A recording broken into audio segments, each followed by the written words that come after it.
എവിടെയോ അല്ല, എൻ്റെ പേര് പാരിജാതൻ. ഞാൻ 1-2 വട്ടം വീട്ടിലും വന്നിട്ടുണ്ട്, നിരവധി തവണ ഓഫീസിലും വന്നിട്ടുണ്ട്. മാഡത്തിൻ്റെ ഡിപ്പോയിൽ ഒഴിവ് വന്ന ഒരു 3 വേക്കൻസി യഥാസമയം റീജിയണൽ ഓഫീസിൽ റിപ്പോർട്ട് ചെയ്യാതെ ജോലി നഷ്ടപ്പെട്ട ഒരുത്തനാണ് ഞാൻ. മാഡത്തിനോട് ഞാൻ കരഞ്ഞു പറഞ്ഞ്, ഞാൻ ഏജ് ഓവറാണ്, എൻ്റെ അവസാന ചാൻസാണ്. മാഡം ഒന്ന് വിചാരിച്ചെങ്കിൽ എനിക്കൊരു ജീവിതം ഉണ്ടായിപ്പോയേനെ. അങ്ങനത്തെ മാഡമാണ് ഇപ്പോൾ സർവീസിൽ നിന്ന് പോന്നപ്പോൾ സ്ത്രീകളെ ഉദ്ധരിക്കാൻ ഇറങ്ങിയേക്കണത്. നാണമില്ലല്ലോ നിങ്ങൾക്കൊക്കെ. ഇപ്പം പെൻഷൻ മേടിച്ചുകൊണ്ടിരിക്കുമ്പോൾ ജോലിയില്ല, അധികാരം ഇല്ലാതാകുമ്പോൾ എല്ലാവരും വേണം, അംഗീകാരം വേണം അല്ലേ? അടുത്ത ആഴ്ച മാഡത്തിന് എവിടെയാണ് പ്രഭാഷണം?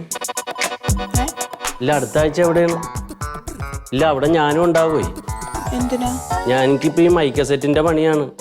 മാഡത്തിൻ്റെ പ്രഭാഷണത്തിന് മുമ്പേ എൻ്റെ ഒരു പ്രഭാഷണമുണ്ട്, എൻ്റെ ജീവിതാനുഭവങ്ങളിലൂടെ.